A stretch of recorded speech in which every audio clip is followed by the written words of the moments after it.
నమస్కారం. ఈరోజు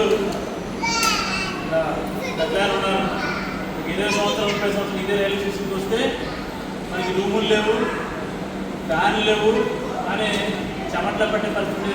మంచి అడగడానికి వచ్చిన వాళ్ళం 4 చెట్లు ఉండేవి, బల్లాలు ఉండేవి.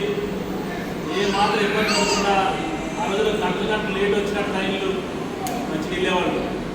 ఈరోజు ఇంత పెద్ద హాల్ కట్టి ఇన్ని ఫ్యాన్లు పెట్టి ఇంత మరి ఎయిర్ రిఫ్రెషన్లు పెట్టే కూడా మనం ఒక నిమిషం ఫ్యాన్ ఆగితే మన పరిస్థితి అంటే మనకు తెలుసు. మొత్తం చొక్కాలు ఫ్యాన్ అన్నీ తెలిసే పరిస్థితి. ఇదే విధంగా ముందుకెళ్తే మన ఊరికే ఇంక 10-20 ఉంటాం. పసిపిల్లలు, చిన్నపిల్లలు 20,000, 40,000, 50,000 వాళ్ళ పరిస్థితి ఎలా ఉంటుందో ఆలోచించుకుంటాం.